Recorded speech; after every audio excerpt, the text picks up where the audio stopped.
कहानी है रामपुर गांव की, जहां के मर्द महिलाओं को हमेशा नीचा दिखाने की कोशिश में रहते। अरे अभी तक खाना नहीं आया, क्या मुझे एक और शादी करने की जरूरत है? नहीं जी नहीं, ऐसा मत करना, वरना मैं कहाँ जाऊंगी। खाना लेकर मैं अभी आई जी। गांव की पंचायत में भी फैसले हमेशा औरतों के खिलाफ ही रहते। मैं जो फैसला सुनाता हूँ वो भगवान की आज्ञा होती है। इस लड़के ने अपने मन से शादी करके अच्छा नहीं किया। लड़के को घर भेज दो और इसकी शादी इसकी जाति की किसी लड़के से करवा दो, लेकिन ये लड़के, इसे तो गांव के बाहर निकाल दो।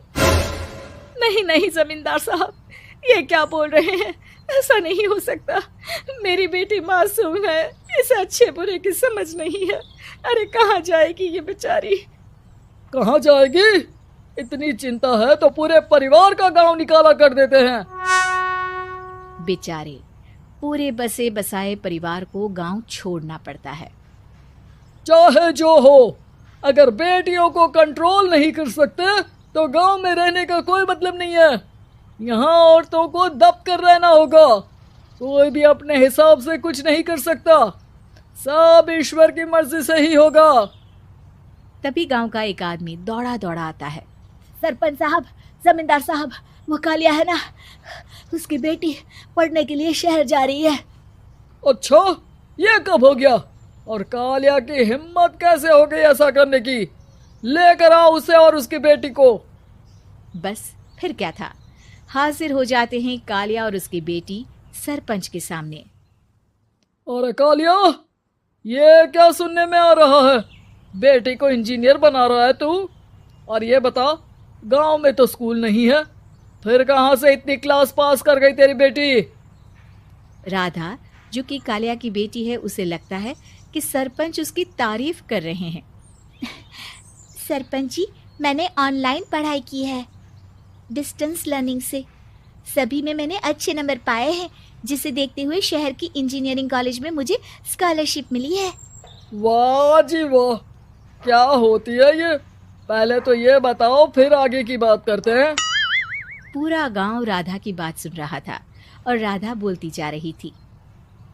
तो ऐसे मैं फ्री में एक अच्छी शिक्षा लेकर गांव में जो कुछ परेशानियां हैं, जैसे बिजली, पानी और इंटरनेट जैसी समस्याओं के लिए काम करूंगी। मैं गांव को शहर से जोड़ने के लिए पुल का निर्माण करवाने का प्रस्ताव रखूंगी। मुझे पूरी उम्मीद है कि जल्द ही हमारा गांव भी तरक्की की राह पर चल पड़ेगा। राधा की बात सुनकर सारे गांव वाले ताली बजाने लगते हैं। सरपंच को समझ नहीं आता कि वो क्या करे। चुप रह नादान लड़की, गांव के खिलाफ जाने के लिए तुझे गांव से बेदखल कर दिया जाएगा, वो भी पूरे परिवार के साथ। और हाँ, अगर ठीक से गांव में रहना चाहती है तो ये पढ़ाई लिखाई छोड़ दे। हम तेरे लिए गांव का कोई होनहार लड़का देखेंगे।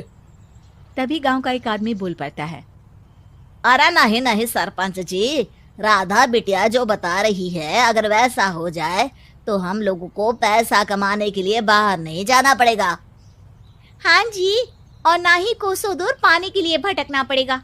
हमारे बच्चे भी अच्छी पढ़ाई कर सकेंगे और आगे बढ़ेंगे, ना कि हमारी तरह खेती करते बैठेंगे। क्यों गांव वालों, राधा बिटिया का साथ देना चाहिए ना। सरपंच देखता है कि गांव राधा के साथ है तो वो चुप हो जाता है। वो घर आकर अपने सलाहकार से बात करता है, जो बहुत ही चालाक किस्म का इंसान होता है। अरे सरपंच साहब, आपको बहुत ही होशियारी से काम लेना पड़ेगा। एक बार गांव तरक्की कर गया, यहाँ के बालक पढ़ लिए तो कोई ना पूछेगा आपको। और फिर ये जो बेटा और बेटी है ना आपके, इनको भी आम लोगों की तरह ही जीवन जीना होगा। हाँ, लेकिन करे तो क्या करे? वो ना आप मुझ पर छोड़ दीजिए, बस मैं जैसा बोलूं करते जाइए। अगले रोज सुबह जब गांव वाले सोकर उठते हैं तो राधा के घर के बाहर और साथ ही वो लोग जिन्होंने राधा का सपोर्ट किया था, उनके घर के आगे लाल रंग से कल आऊंगी लिखा होता है। कल आऊंगी, ये क्या होता है? अरे यह तो खून से लिखा है, लगता है कोई भूत प्रेत या चुड़ैल का साया है। चलो सरपंच जी के पास चलते हैं। सभी सरपंच के पास जाकर उसे सारी बात बताते हैं। अरे ये तो बड़ी मुश्किल की बात है। चलो मैं एक बाबा को जानता हूँ, उन्हें बुला लेता हूँ। सरपंच बाबा को लेकर गांव के घर के बाहर जाता है। ओहो, तो ये वो चुड़ैल है जो उन लोगों को निशाना बनाते हैं जो गांव को बदलने का सपना देखते हैं। वो गांव को ऐसे ही संपन्न देखना चाहती है। वो नहीं चाहती कि कोई बाहरी यहाँ का कायाकल्प करे। क्या तुम लोगों में से किसी ने गांव को बदलने की सोच रखी है? तभी राधा की माँ रोते रोते आती है। मेरी राधा घर से गायब हो गई है। अरे कोई तो बचाओ, मेरी बच्ची कहाँ गई?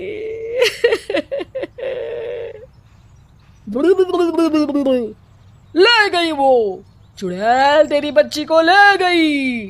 अब वो उसे श्रापित करके छोड़ेगी, उस पर चुड़ैल का साया हो जाएगा। तभी बुरी सी हालत में राधा भी वहां आ जाती है। उसके बाल चुड़ैल की तरफ फैले होते हैं और कपड़ों में खून लगा होता है। सभी राधा को देखकर डर जाते हैं। माँ, पता नहीं मुझे कौन उठा कर ले गया था। अरे दूर दूर हो जा चुड़ैल, अब हम लोग इस गांव में नहीं रुकेंगे। अरे कैसी बातें कर रहे हैं आप?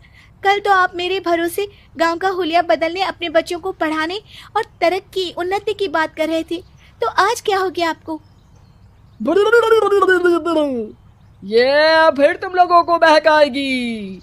ये चुड़ैल गांव में आ चुकी है, ऐसे ही ये तुम्हारे घर के बच्चों को भी ले जाएगी। गांव वाले राधा को गांव से बाहर निकाल देते हैं। उसके माँ बाप रोते रहते हैं, लेकिन गांव वाले नहीं मानते। मैं भी अपनी बहन के साथ गांव के बाहर रहूंगा, लेकिन वो पढ़ाई नहीं छोड़ेगी। वहीं सरपंच के घर पर सलाहकार कहता है। देखा, सांप भी मर गया और लाठी भी नहीं टूटी। लेकिन अगले ही दिन सरपंच के घर के बाहर भी वही शब्द लिखे होते हैं। और फिर सरपंच की बीवी कहती है, हमारी बेटी को किसी ने अगवा कर लिया है।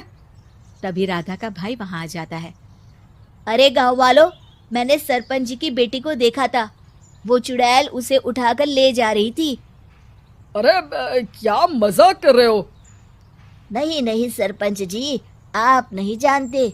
वो चुड़ैल अब आपकी बेटी में आ जाएगी, जैसे राधा के अंदर आ गई थी। तभी सरपंच की बेटी वैसी ही हालत में वहां आती है जैसे राधा आई थी। पापा, पता नहीं कैसे मैं गायब हो गई थी। चुड़ैल, इसके अंदर भी चुड़ैल का साया है, मारो इसे।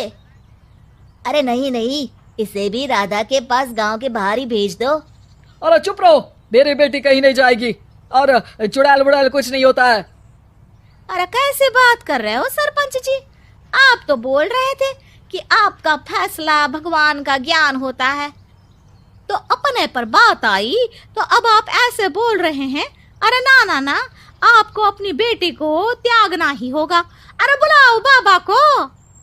राधा का भाई बाबा को ले आता है, जिसे अब गांव वालों के डर के कारण सच बोलना पड़ता है। मैं कोई बाबा नहीं हूँ, मैं तो मोची था। ये सलाहकार महोदय ने मुझे कहा था एक्टिंग करने को। अब वो मुझे पैसे देने वाले हैं। अब मुझे माफ कर दो। गलती हो गई, मुझे माफ कर दो। तभी वहां राधा आ जाती है। देखा सरपंच जी, जब गांव के बच्चे साक्षर होंगे तो आप जैसे लोगों की चालाकी नहीं चलेगी।